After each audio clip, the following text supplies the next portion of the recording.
Sure, I'm Diego Gómez Pickering, the ambassador of Mexico to the United Kingdom, and it's a great pleasure to be here.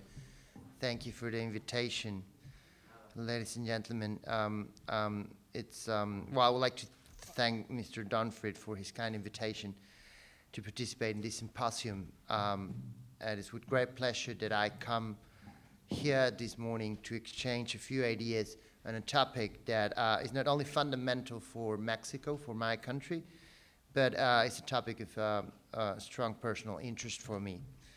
And that's, of course, cultural diplomacy. And we'll be discussing cultural diplomacy from a Latin American perspective, and specifically with the case of Mexico. I have to start from the beginning. I know everyone always says that, but it's a quite convenient point to start.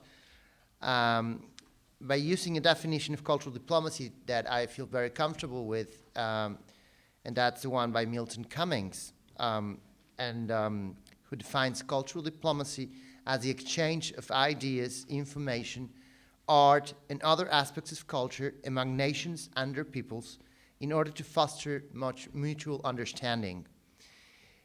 Cultural diplomacy is certainly a very broad concept, but culture itself is broad. Culture is everything. Culture is what we do, culture is what we read, what we see, what we talk about. Culture is innate to every human being, hence very broad.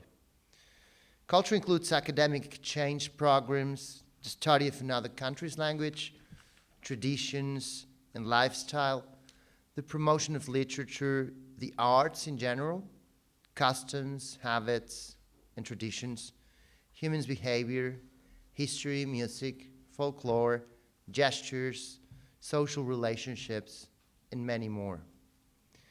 Culture includes both what for many years has been considered as high culture, like opera, ballet, classical music, and also popular culture, like folk music, arts, crafts. I really wouldn't like to enter into a debate in the sense of discussing which one's better, because I do not consider one or the other to be better. There are just different expressions, cultural expressions.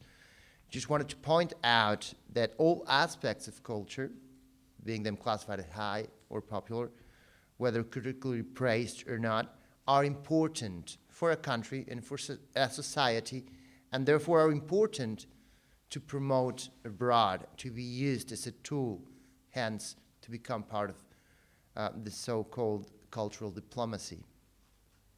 Although the use of culture as a tool for promoting and influencing abroad is not a new practice, it has certainly benefited from a relatively new theoretical framework in international relations. I wouldn't elaborate much around it, about different theories, but I would like to mention just three of them: soft power, cosmopolitan constructivism, and nation branding. These three concepts are cornerstones to understand cultural diplomacy. These concepts have expanded on what cultural diplomacy is. So we have to ask ourselves, why would countries resort to cultural diplomacy? And in this sense, there are many reasons for it. And I think three are the most important ones in this sense. Countries resort to cultural diplomacy because they want to maintain peace around the world in the most Kantian definition of the word. Countries resort to cultural diplomacy because they want to exert influence and to use culture as a tool of image changing.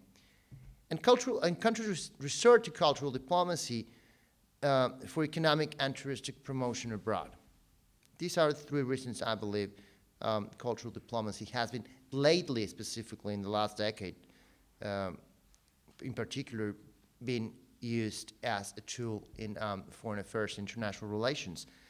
The constructivists contend that not only are identities and interests of actors socially constructed, but also that they must share the stage with a whole host of other ideational factors emanating from people as cultural beings. A core feature of cultural and public diplomacies may be precisely the construction of collective identities of peace, understanding, and diversity at the international level. For the constructivist camp, values, norms, interests, and behaviors are dependent on the collective identity a group assumes. In constructivism lenses, there's nothing more to the point than MacLeish's UNESCO preamble, which reminds us that since war, and I'm quoting here, since wars begin in the minds of men, it is in the minds of men that defenses of peace must be constructed. Public and cultural diplomacies will play a role in shaping those ideas and identities accordingly. Cosmopolitan constructivism aims at constructing long-lasting friendly relations among states by inviting their societies to learn from each other in the construction of cosmopolitan cultural attitudes. This discourse celebrates cultural difference, cultural exchange, civil society's diversities, and face-to-face encounters in the struggle to foster common understanding. Cultural and public diplomacies are political arrangements conducive to the construction of a plurality of representations of cultures abroad via diplomatic institutions. Certainly, states not only promote culture to maintain peace and stability, but also because it is a way to influence each other. For a developing country, an emerging economy like Mexico, which has no real hard power in imperialist real terms, we have no nuclear weapons nor major military power, culture is a tool to promote our interest and stand out in the international community. And here's where the concept of soft power fits in.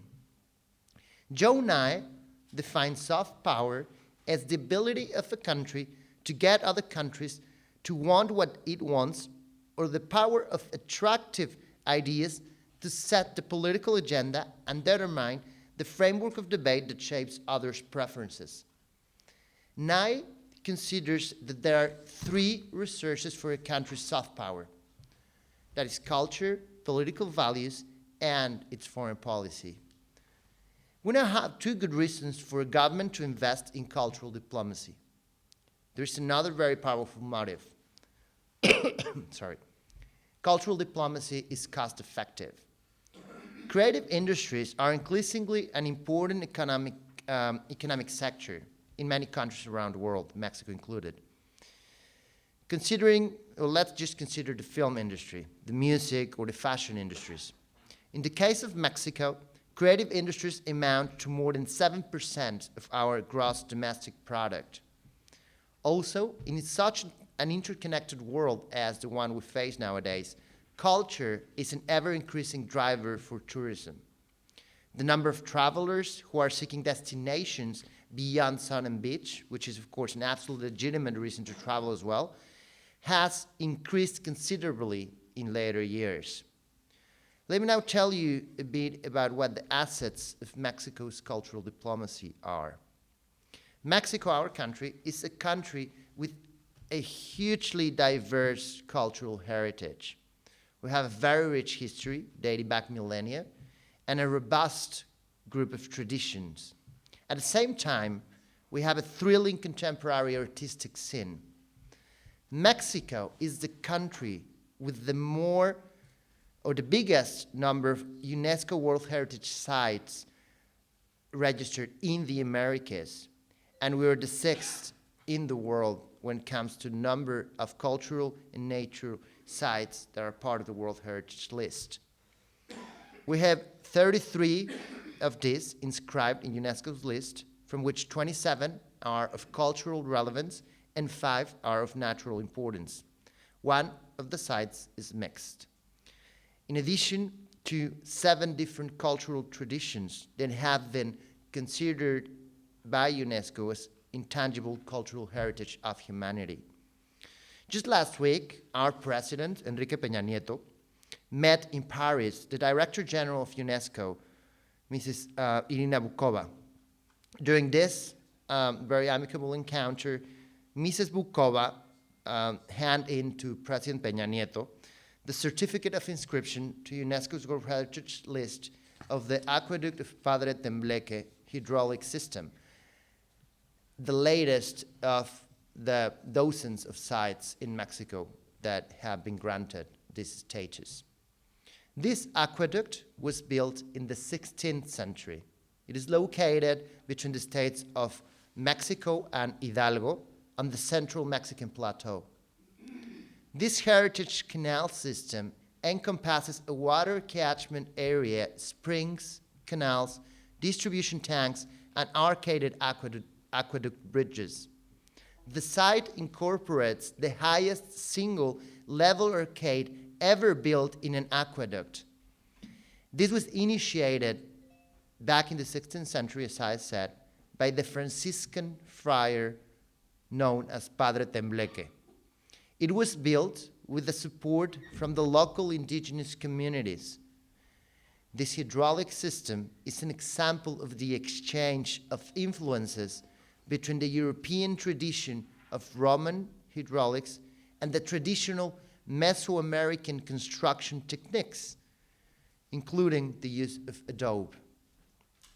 I mention all of these details because one of the characteristics of Mexican culture is precisely its mixed nature, or what we denominate in Spanish mestizaje.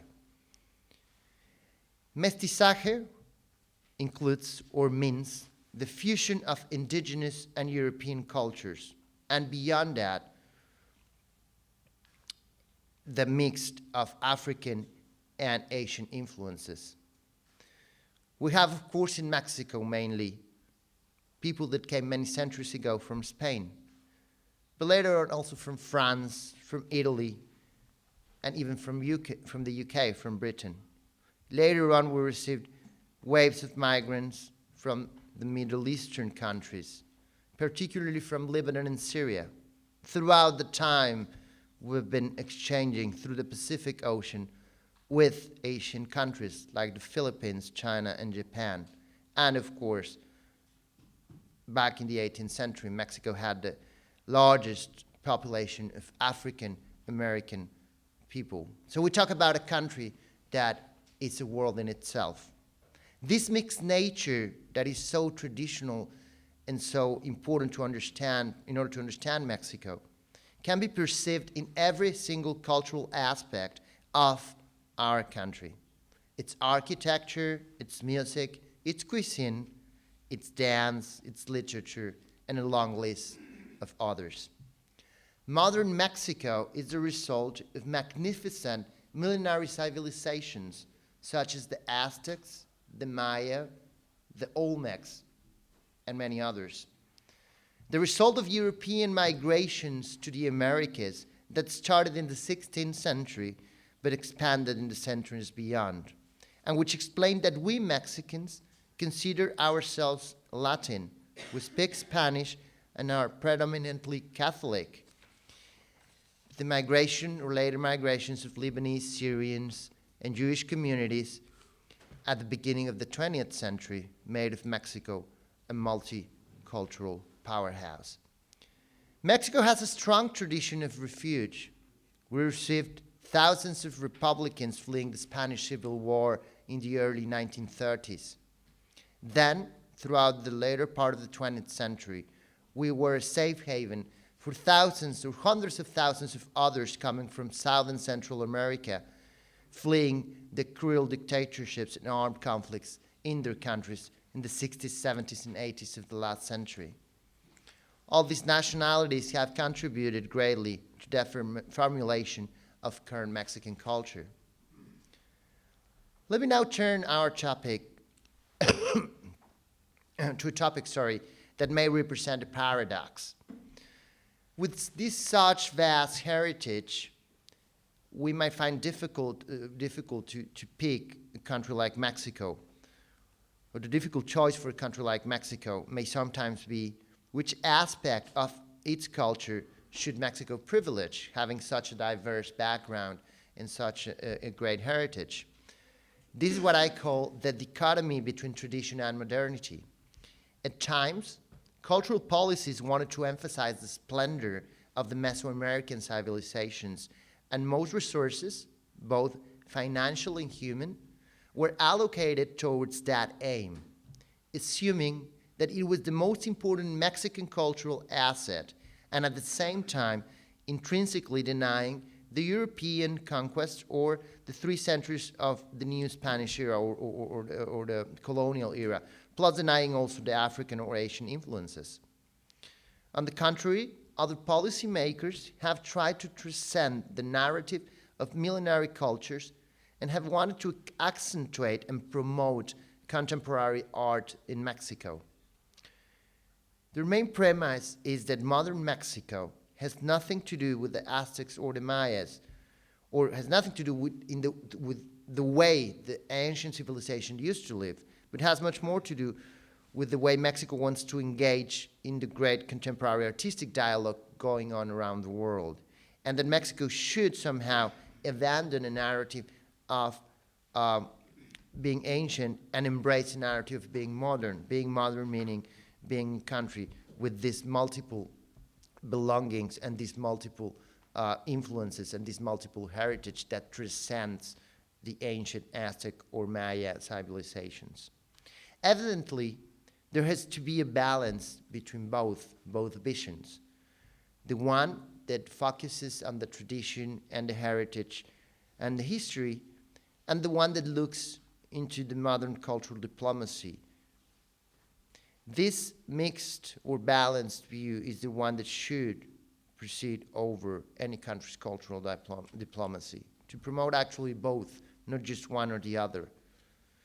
A similar debate is around the use or not of stereotypical images and misconceptions that are commonplace about a country.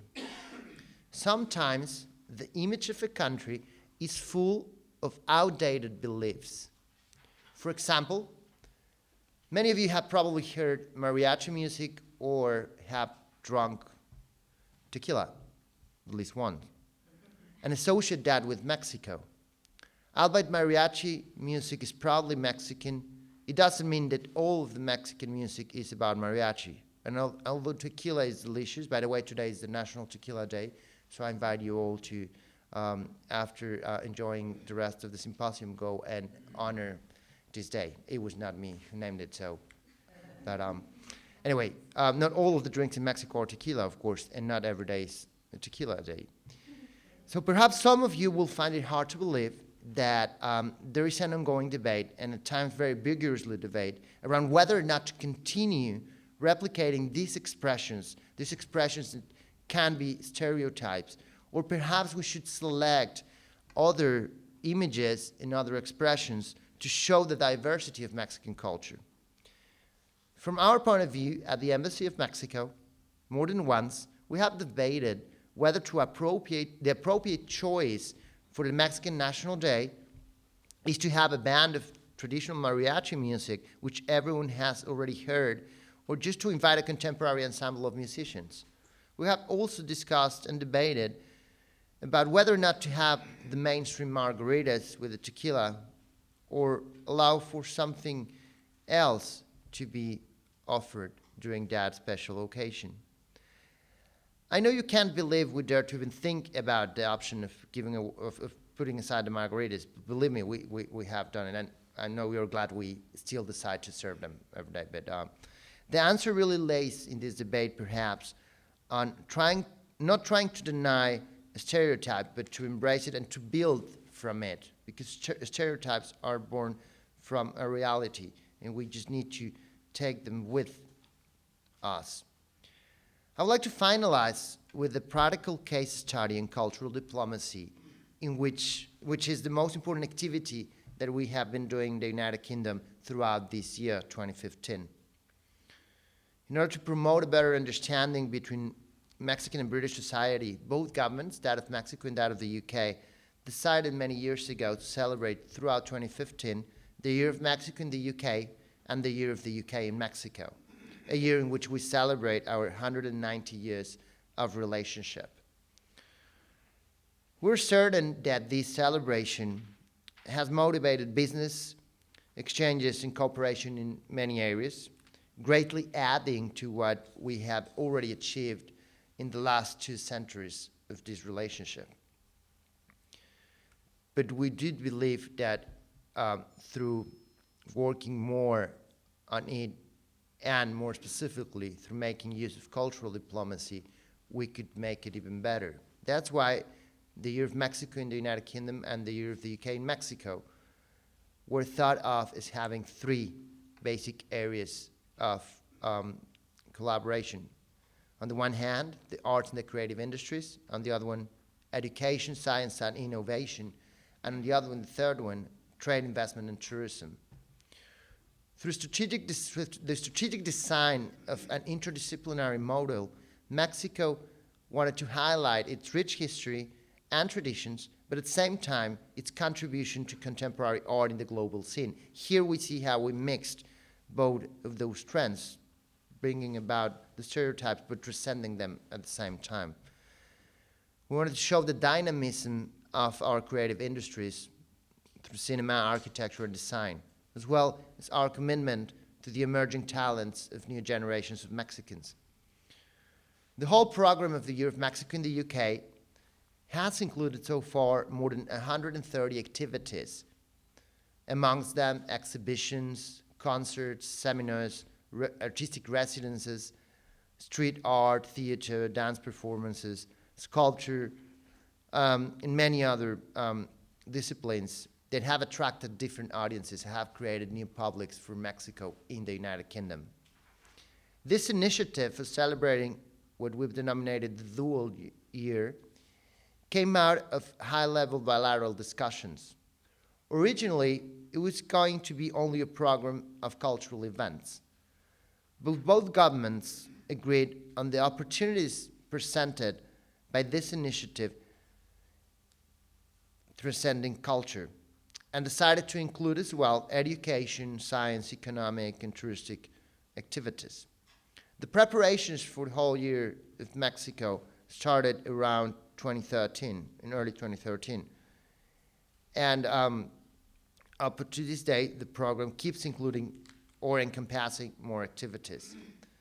So far, in the first 6 months of 2015, of the Year of Mexico in the UK, we have brought to Britain the amazing work of Leonora Carrington that was exhibited at Tate Liverpool, the source of inspiration for contemporary artist Dr. Lacra that was shown at the Barbican Center, Gabriel Orozco's, Mexico's best known contemporary artist, that was shown at the Whitechapel Gallery here in London, the globalized consumption influences by contemporary artist Deborah Del Mar that was exhibited at Modern Art Oxford, the sculptures of Carlos A. Morales that were housed at the Chern Contemporary Gallery in Margate, Kent, a Mexican garden inspired by Scottish surrealist artist Edward James that was shown at the Chelsea Flower Show and won a gold medal, architect Frida Escobedo's interpretation of reflection that is currently being shown at the Victorian Armoured Museum. Many Mexican writers were part of the London Book Fair earlier in April. 385 of the most recently discovered Mayan artifacts from all over Mexico currently exhibited at the World Museum in Liverpool. And these are just a few of many other things that have happened, are happening, and will continue to happen in the next 5 months. For all these activities, we have not only prepared with the best cultural venues, we have not only partnered with the best cultural venues and institutions around the United Kingdom, but we have made a particular effort not to concentrate only in the wonderful city of London, but to take Mexico beyond and get it to the 4 nations that integrate the United Kingdom, having toured so far Aberdeen, Cardiff, as we mentioned, Liverpool and Manchester, and Kent, Oxford, Cambridge, Edinburgh, Basingstoke, Guildford, Nottingham, Birmingham, Newcastle, Exeter, Cirencester, Portsmouth, Somerset, Sheffield, Cranfield, Brighton, Hay and Wye, and many other towns and cities around this lovely country. In the second part of 2015, we will come back to some of these cities and go for the first time to many others. Mexican cuisine has taken a particular spot with the takeover of Selfridges for 8 weeks earlier this year in an event called A Taste of Mexico, which included a series of taste-tantalizing demos, samplings in the food hall, and guest chef takeovers. We have also partnered with 50 best restaurants in Mexico to host, in the next couple of years, the 50 Latin American Best Restaurants event in Mexico City. Furthermore, there's an exchange program currently going on between British and Mexican chefs with pop-up dinners in restaurants around London and Mexico City. When it comes to trade and investment, so far 8 seminars and trade missions have taken place on both sides of the Atlantic, both organized conjointly by UKTI and the Mexican Agency for Trade and Promotion. The seminars have been focused on various industries in different cities. I have included the Mexico-UK Business Forum that was part of the state visit by President Enrique Peña Nieto on the invitation of Her Majesty the Queen in March of this year. Energy, automotive industries, aerospace, creative industries, Aberdeen, Birmingham, Cardiff, all of these have been part of it. Sorry. When it comes to education, Mexico City's National University opened Center for Mexican Studies at King's College, London, and they're about to open another one at Oxford University. 6 education agreements were signed between both countries to strengthen the legal framework between our countries. Various universities and think tanks have held seminars to discuss Mexican-related topics, including LSE and Ditchley Park and Digital Foundation and Wilton Park. A conference around entrepreneurship and innovation called BritMex was celebrated to promote the Mexican Talent Network with Chevening alumni, and a very recent university rectors and vice chancellor delegation have toured both countries. I could stay the rest of the day telling you about activities that have happened, that are currently happening, or that will happen in the next 5 months as part of the Year of Mexico in the UK. But I will just finalize by summarizing some of the lessons we as a country have learned when it comes to using cultural diplomacy. A few practical recommendations to keep in mind if you want to pursue an initiative like this one, and if you want to make use of cultural diplomacy. 1, public-private partnerships, they are fundamental. The private sector has to be a part of an effort that maybe was born in the government, but needs to embrace it and bring it forward. The private sector will make this effort right from the beginning, should make it, and will make a difference. Involving the community and the diaspora of Mexican nationals living abroad, or for that matter, of any other nationality. By involving your diaspora, you not only give them an opportunity to contribute, but you also enrich your own programs, and you'll make your efforts in cultural diplomacy more successful. And in third place, do make decisions when it comes to the curatorial direction of your programs. Create a selecting committee that is as diverse as your program, and it has the ability to give advice on where that program should head and how better to create new publics and audiences. You should also have a baseline for evaluating the change in perceptions and to measure the results of your efforts when it comes to your cultural diplomacy exercise. Measuring what you've done is as important as doing something. You have to understand your audience as well. A country's cultural diplomacy cannot be implemented in the same way in every country. It's pivotal to adapt to local preferences and tendencies.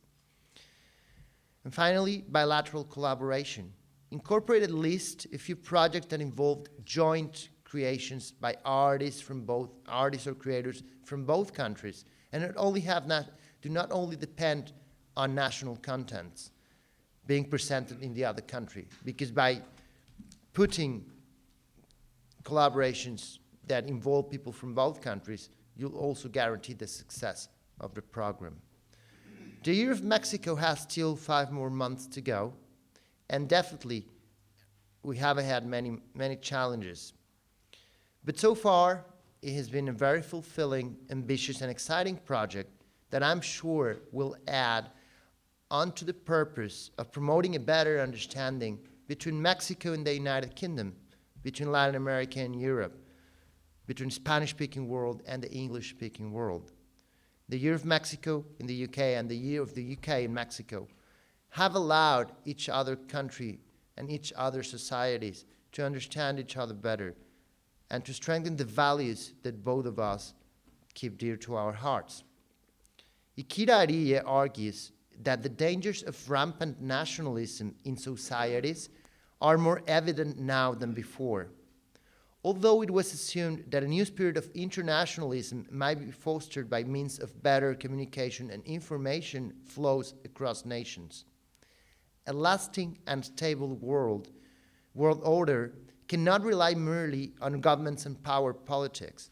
It also depends, to a great degree, on the free exchange of cultural expressions amongst peoples in pursuing common intellectual and cultural interest via openly cosmopolitan public and cultural diplomacies. Thank you very much.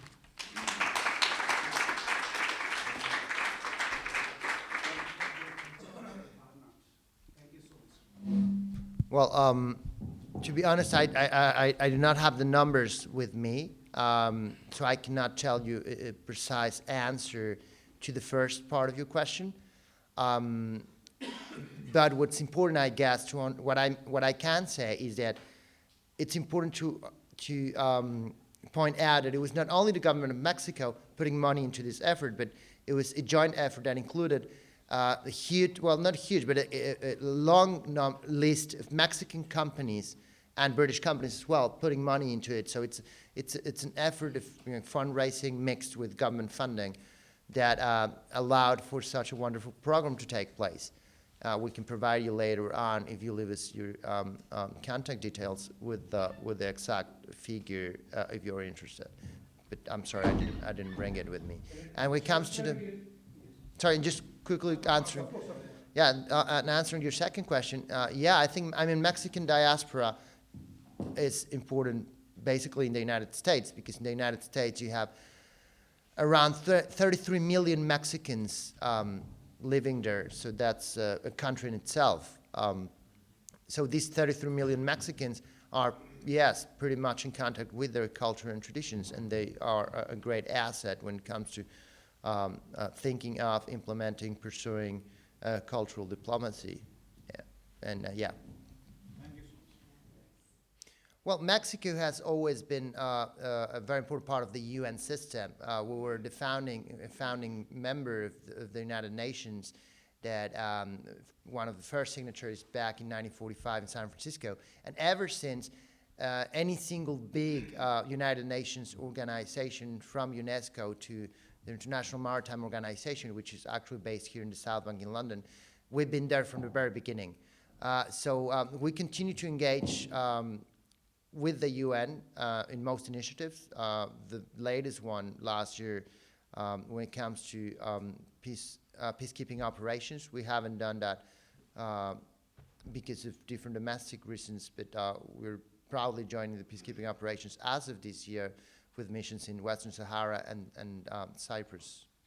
So I'm not particularly familiar with the initiative that you're mentioning, but I'm pretty sure that our permanent mission in New York has been involved to a certain degree.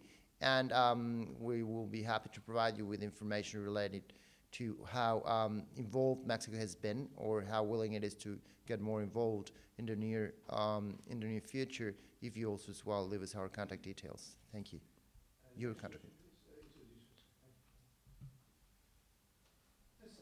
Mexicans are attracted by this immigration policy. Yeah, I think the relationship between Mexico and the United States is one of the most complex ones and one of the most positive ones you can find around the world. On the contrary to what you mentioned, I will maybe highlight on on the crossings that take place every day. Every day of the week, you have over 1 million people crossing a border that stretches for more than 3,200 kilometers. Every minute of the day, we trade with each other around $1 million. I travel half the country, and I don't need to use English. I speak in Spanish. Spanish is the second most spoken language in the United States by 2050. Pretty much half the population will speak as their mother tongue Spanish. I think that the culture that has developed in the border area on both sides, being in California, Arizona, New Mexico, Texas, or Tamaulipas, Nuevo León, Coahuila, Chihuahua, Sonora, and Baja California, it's a country in itself. I mean, the interaction and the influx of people. The United States hosts the biggest expatriate Mexican population. We mentioned it, 33 million. We host the biggest expatriate American population of around 2 million Americans. That's the biggest American group living outside of the US anywhere. So, you know, we've grown next to each other since we were born as countries. We understand each other better than any other country understands each other. So the dynamics between both of our countries is something that keeps amazing me every day. And there are many challenges, of course, but those challenges, when are faced with a joint strategy, which is the case, and the administration of President Peña Nieto has been working closely with the administration of President Obama, and we're, I believe, in one of the best moments of our bilateral relation, then that makes a whole difference. I cherish every time I visit the United States, and I'm good in Spanish, and I go and I'm able to eat my food, and I go and talk to my American friends, and they recognize and honor the value of Mexico. So if there is a country that knows Mexico well, that is the United States. So if there's a country where Mexican cultural diplomacy has been successful, that is the United States. Thank you. Well, the European Union, you mean? Yeah. Well, Mexico has a strong relationship with all the countries of the European Union, Spain being our former colonial power, France, a friend with which we've had a relationship as long as the one we had with Britain, over 200 years. Well, Italy, Germany is our main trade partner in the continent. Yeah, Mexico has a very strong relationship with the European Union in general. We signed back in the year 2000 a free trade agreement, the first ever agreement signed by the European Union with a single country that opened up the market for us of the back then 20 strong union, very strong country union.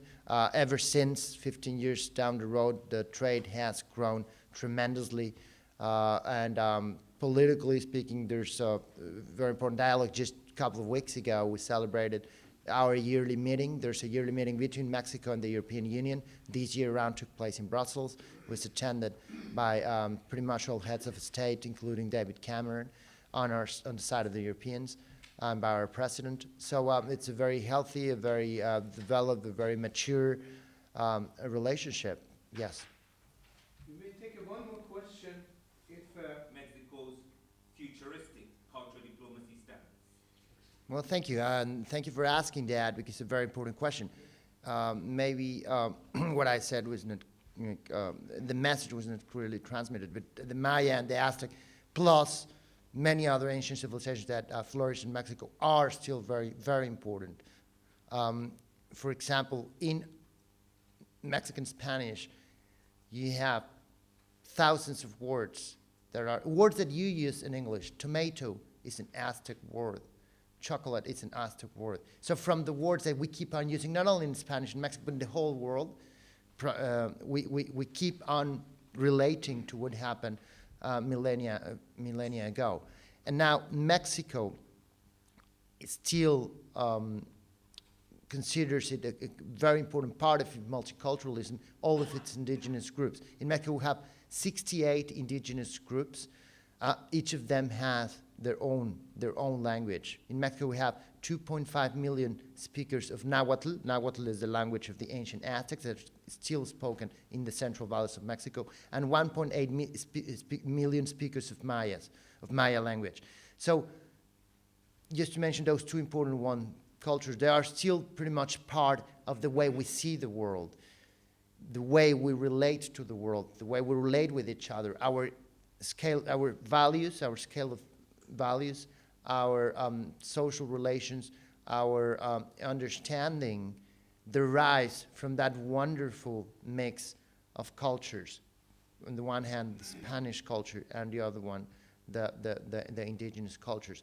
But Mexico itself, it has an X in the middle of its name, and that X is like a cross. It's the two influences that we have, and that shape up me in the shape of my country and our society. It's very much present. It's never been a thing of the past. It's a thing of the present, and in that sense, will continue to be a thing of the future.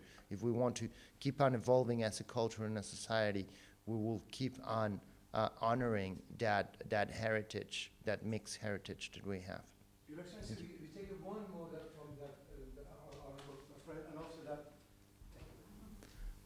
Well, we're currently we do liaise with governments around the world all the time. We have this program of doing a year of Mexico in different countries. This year was the United Kingdom. Next year we'll do it in Germany, then the US, and so on and so forth. We have continuous dialogue with other embassies here in London. Mexico now is the pro tempore president of the Association of Cultural Attachés in London. So our cultural attaché is for the next half of the year be presiding in that Association of Cultural Attachés of London Diplomatic Corps. And the dialogue it's a constant dialogue. And as per the second part of the question, currently we're focusing on the program. We generally work on a yearly based program, so we approved that program like in September, October, the year before, and we sort of like make the numbers and close the program and then start implementing it. So as of now, we're concentrating just on what we planned last year for this one. Thank you. Thank you.